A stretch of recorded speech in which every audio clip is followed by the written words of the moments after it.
Hello guys, मेरा नाम अंकित गंगवार है और मैं आज की इस वीडियो में स्टेट बैंक ऑफ इंडिया के द्वारा अभी जारी जूनियर एसोसिएट की वैकेंसी के बारे में बातचीत करने जा रहा हूं।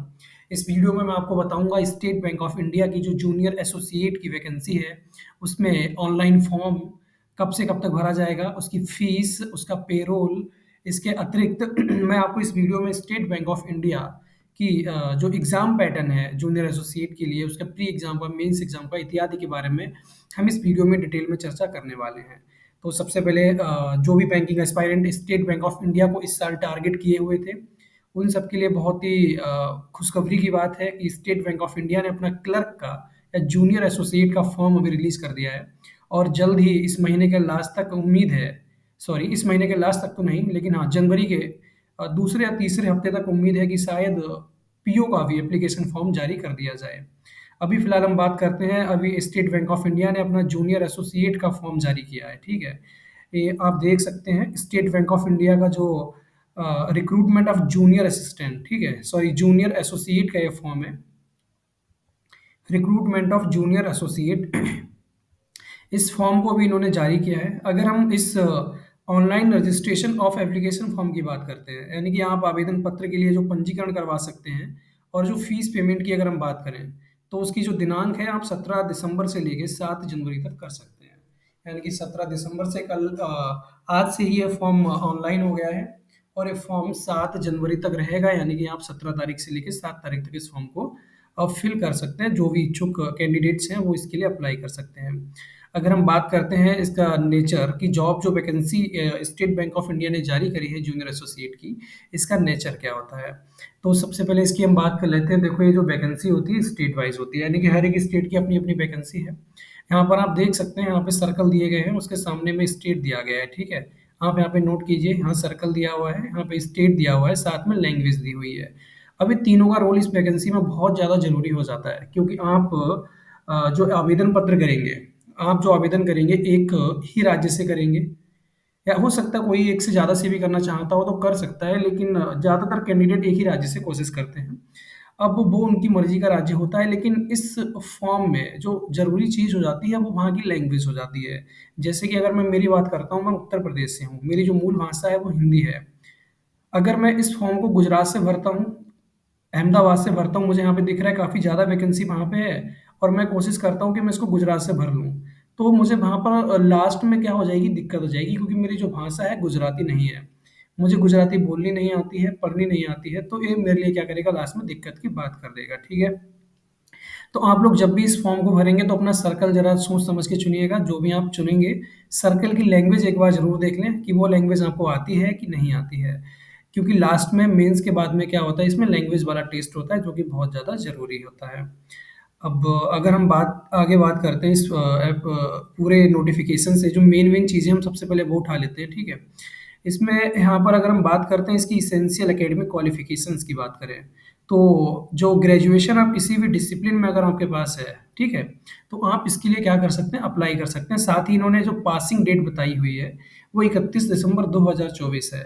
यानी कि आपका जो डिग्री होगा या फिर आपका जो पासिंग सर्टिफ़िकेट होगा, वो 31 दिसंबर 2024 से पहले जारी हो जाना चाहिए। ये एक एसेंशियल एकेडमिक क्वालिफ़िकेशन है, आपके पास होनी चाहिए, ठीक है? इसके अलावा इन्होंने यहाँ पर एक कंडीशन और दी हुई है, कोई भी जो फाइनल ईयर में है या जो फाइनल सेमेस्टर में है ग्रेजुएशन के, वो भी अप्लाई कर सकता है, प्रोविज़नली सब्जेक्ट टू द कंडीशन। लेकिन उसके लिए कंडीशन क्या होगी, कि उनको अपना जो ग्रेजुएशन एग्ज़ाम को पास करने का जो सर्टिफ़िकेट है, वो 31 दिसंबर 2024 से पहले का सबमिट करना पड़ेगा, ठीक है? ऑन और बिफोर 31/12/2024 से पहले, मतलब मेन चीज़ वही है। आप चाहे ग्रेजुएशन के फाइनल ईयर में हैं या पास कर चुके हैं, लेकिन आपका जो पासिंग सर्टिफ़िकेट है वो 31/12/2024 से पहले का होना चाहिए, ठीक है? बाकी अगर हम यहाँ पर बात करें और चीज़ों की, तो यहाँ पे एलिजिबिलिटी क्राइटेरिया में एज लिमिट दी हुई है। अब एज लिमिट की बात करते हैं तो इन्होंने 1/4/2024 की, यानी कि 1 अप्रैल 2024 तक जो कैंडिडेट होगा वो 20 साल से कम का नहीं होना चाहिए और 28 साल से बड़ा नहीं होना चाहिए, ठीक है?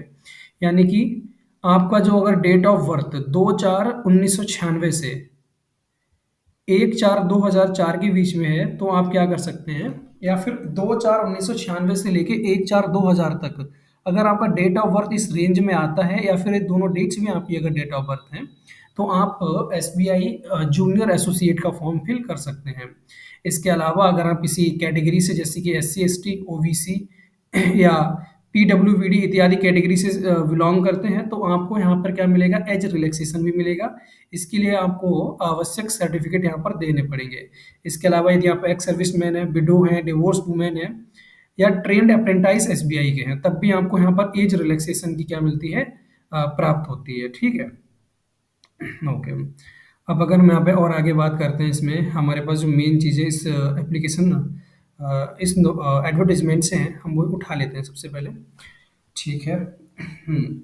अब यहाँ पे हमारा इस सिलेक्शन प्रोसीजर की बात कर लेते हैं। ओके, सिलेक्शन प्रोसीजर में अगर आप देखेंगे तो इसका सिलेक्शन प्रोसीजर बहुत ही आसान है।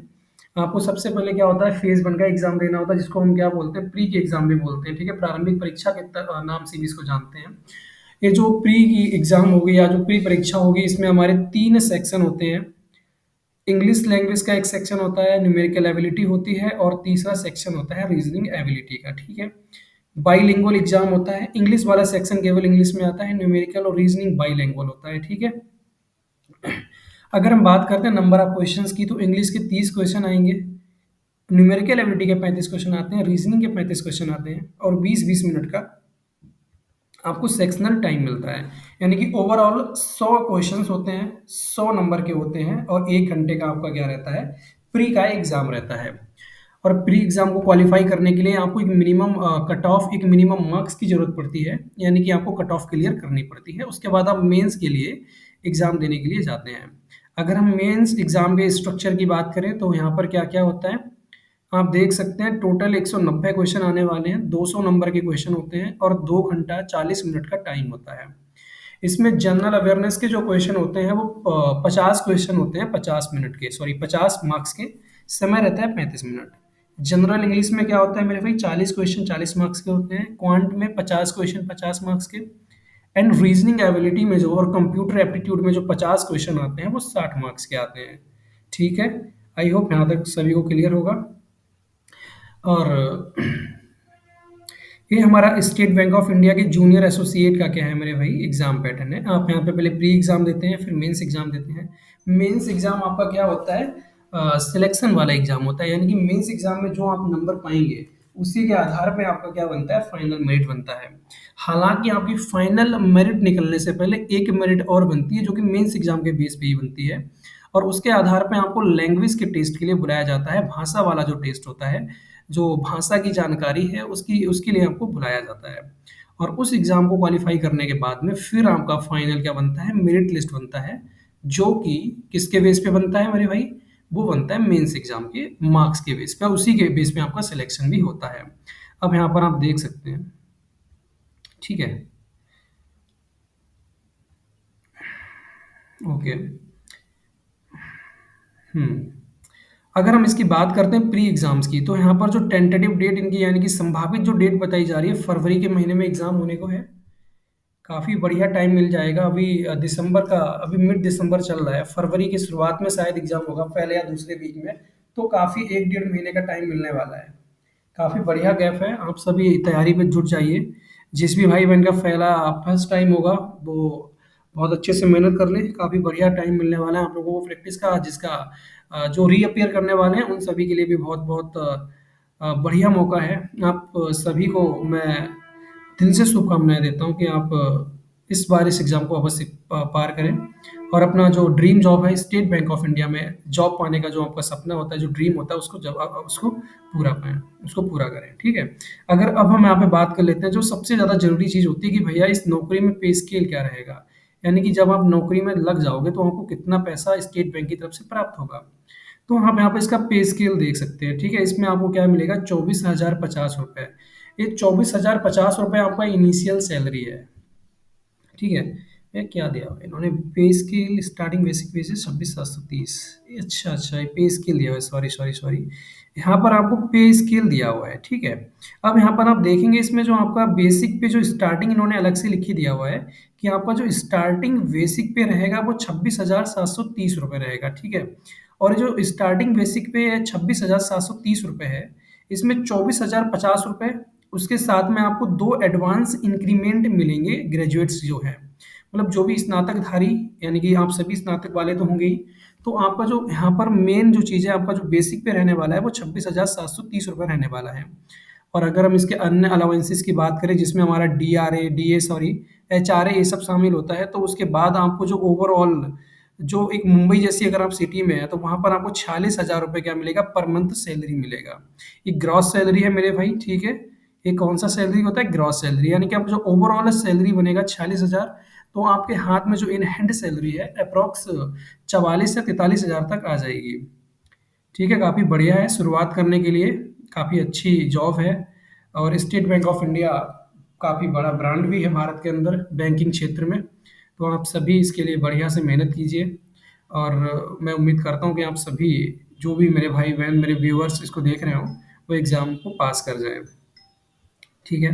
अगर हम बात करते हैं इसके एप्लीकेशन की, एप्लीकेशन फ़ीस की और इंटीमेशन चार्ज की, सॉरी। सबसे पहले ध्यान लीजिए, जो हमारे पास इसका फ़ीस रहेगा आपका एप्लीकेशन का, वो एससी, एसटी कैटेगरीज़ के लोगों के लिए निल है। जो जनरल कैटेगरी से हैं, ओबीसी से हैं या ईडब्ल्यूएस कैटेगरी के स्टूडेंट्स हैं, एस्पायरेंट्स हैं, उनके लिए 750 रुपये का फ़ीस है। और ये नॉन रिफंडेबल होता है, यानी कि अगर एक बार आपने फ़ीस को पेमेंट कर दिया तो पैसा आपका वापस नहीं होगा, तो थोड़ा सोच समझ के भरिए। ठीक है। अगर हम गाइडलाइंस की बात करते हैं, अब सबसे मेन चीज़ पे आते हैं कि इस एप्लीकेशन फॉर्म को भरने के लिए क्या-क्या आवश्यक होगा, ठीक है? देखो, इस एप्लीकेशन फॉर्म को भरने के लिए सबसे पहले जो आवश्यक चीज़ है, आप एलिजिबिलिटी क्राइटेरिया पूरा करते हो। अगर आप इस फॉर्म को भरने के लिए एलिजिबल हैं, यानी कि आपके पास एजुकेशन क्वालिफ़िकेशन है, आप इंडियन हैं, या फिर आप नेशनल का जो जो एज क्राइटेरिया होता है, अगर आप उसको पूरा करते हैं, तो उसके अलावा जो अन्य आपको चीज़ें चाहिए होती हैं, उसमें एक फ़ोटोग्राफ आपको चाहिए होता है। आपको सिग्नेचर की आवश्यकता पड़ेगी, ठीक है? आपको एक फ़ोटोग्राफ चाहिए होगा, एक सिग्नेचर चाहिए होगा, आपको अपने बाएँ हाथ के अंगूठे का निशान, और उसके अलावा एक हाथ से लिखा हुआ स्व-घोषणा पत्र आपको यहाँ पर देना पड़ेगा, ठीक है? आपको क्या देना पड़ेगा यहाँ पे, हैंड रिटन डिक्लेरेशन भी देना पड़ेगा। 1 मिनट, ओके।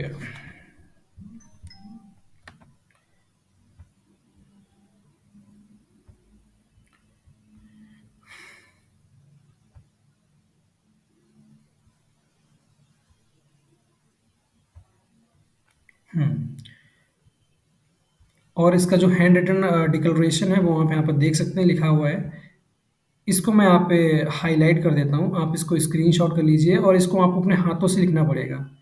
ये जो हैंड रिटन डिक्लेरेशन है, इसको जैसा कि लिखा गया है सेम इसी तरह, इतना ही आपने क्या करना है, बिल्कुल ऐसा ही क्या करना है, अपने हाथों से लिखना है इसको, ठीक है? और इसको अपलोड करना होता है। लेफ्ट हैंड थंब इम्प्रेशन भी आपको यहाँ पे अपलोड करना पड़ेगा। अब इस फॉर्म को भरने के लिए आप करेंगे क्या? इस फॉर्म को भरने के लिए आपको क्या करना होगा, यहाँ पर 2 लिंक नोटिफ़िकेशन में दिए हुए हैं। ये दोनों लिंक मैं क्या करूँगा, अपने इस वीडियो के डिस्क्रिप्शन बॉक्स में पेस्ट कर दूँगा। आप वहाँ से डायरेक्ट भी जा सकते हैं, वरना आप इन लिंक को टाइप करके भी क्या कर सकते हैं, आप गूगल पे सर्च कर लीजिए, या फिर सरकारी एग्ज़ाम जो वेबसाइट है, या सरकारी रिजल्ट डॉट कॉम जो वेबसाइट है, आप वहाँ से भी क्या कर सकते हैं, इस फॉर्म को ऑनलाइन अप्लाई कर सकते हैं, ठीक है? तो आप यहाँ से इसको ओपन कर लीजिए, और जैसे ही आप यहाँ से ओपन करेंगे, आपके सामने क्या हो जाएगा, इसका जो फॉर्म है वो ओपन हो जाएगा। आप उसमें जो भी आवश्यक डिटेल है उसे फिल कर दीजिए, और फीस पेमेंट कर दीजिए। फीस पेमेंट बहुत ज़रूरी है, जब तक आप फीस पेमेंट नहीं करेंगे, आपका रजिस्ट्रेशन पूरा नहीं माना जाएगा, ठीक है? जब आप फीस पेमेंट कर देंगे तो आपका फॉर्म सबमिट हो जाएगा, और आप एग्ज़ाम देने के लिए एलिजिबल हो जाएँगे। और अगर हम बात करते हैं यहाँ पर एग्ज़ाम सेंटर्स की, तो आप यहाँ से इस लिस्ट में देख सकते हैं, आप यहाँ इसका स्क्रीनशॉट ले लीजिए अगर लेना चाहते हैं। ये एग्ज़ाम सेंटर्स हैं, जहाँ-जहाँ पर आपको इसके लिए एग्ज़ाम सेंटर्स मिलने वाले हैं। यानी कि हर एक स्टेट में जो सिटीज़ है जहाँ पर एग्ज़ाम सेंटर रहेंगे इसके प्री के लिए और मेंस के लिए, उनकी डिटेल यहाँ पर दी गई है। आप लोग यहाँ से देख सकते हैं, ठीक है? तो आई होप गाइज़ आपको समझ में आ गया होगा। अगर इस फॉर्म से संबंधित कोई भी क्वेरी है, या कोई भी भाई या बहन जिसको इस फॉर्म को भरने में कोई दिक्कत आती है, तो वो मुझसे डायरेक्ट कमेंट बॉक्स में अपना कमेंट ड्रॉप कर सकता है। मैं उसकी क्वेरी या जो भी उसकी समस्या है, उसका समाधान करने की ज़रूर कोशिश करूँगा। बाकी मेरे सभी भाई-बहनों से मेरा निवेदन है कि अगर आप पहली बार ही आप मेरे इस चैनल पे आए होंगे, क्योंकि अभी नया चैनल मैंने बनाया है। तो आप कृपया करके इसको, मेरे जो वीडियोज़ हैं, अगर आपको पसंद आई है, अब मेरे द्वारा दी गई जानकारी आपको पसंद आई है, तो आप इसे लाइक कीजिए, वीडियो को लाइक कर दीजिए, चैनल को सब्सक्राइब कीजिए और अपने साथियों में, अपने भाई-बहनों में इसको शेयर कीजिए। बाकी अगर आपको कुछ कमी लगती है तो कमेंट बॉक्स में ज़रूर बताएँ। मैं अपनी नेक्स्ट वीडियो में उसको सुधारने की कोशिश करूँगा। साथ ही मैं भी एक बैंकिंग एस्पायरेंट हूँ। अभी भी मैं बैंक की तैयारी कर रहा हूँ। हालाँकि मेरी जॉब लग चुकी है, लेकिन फिर भी अभी और अच्छी पोज़ीशंस के लिए तैयार कर रहा हूँ अपने आप को। तो इस जर्नी में हम और आप साथ में चलेंगे। मेरी तरफ से जो भी मेरे नॉलेज में या जो भी मेरा एक्सपीरियंस अभी तक का रहा है, वो मैं इस प्लेटफ़ॉर्म के माध्यम से आपके साथ शेयर करूँगा। जो भी मुझे आवश्यक लगेगा, जो भी लगेगा कि मैं आपके साथ शेयर कर सकता हूँ, मैं इस प्लेटफ़ॉर्म पे आपको अवश्य मिलूँगा। और इस प्लेटफ़ॉर्म के माध्यम से इस यूट्यूब प्लेटफ़ॉर्म पर मेरा जो ये चैनल है, इस चैनल के माध्यम से मैं आपको अपने प्रयास से या अपनी तरफ से मैं जितनी सहायता कर पाऊँगा, आप लोगों की इस जर्नी में सहायता करने की कोशिश करूँगा। धन्यवाद। एक बार फिर आपसे रिक्वेस्ट है, अगर आप इस चैनल पे पहली बार हैं, तो कृपया करके चैनल को सब्सक्राइब कर दीजिए। वीडियो को लाइक कर दें और अपने दोस्तों में शेयर करें। बहुत-बहुत धन्यवाद। मिलते हैं बहुत जल्द किसी बढ़िया सी वीडियो के साथ में, किसी नई वीडियो के साथ में, नई जानकारी के साथ में। धन्यवाद।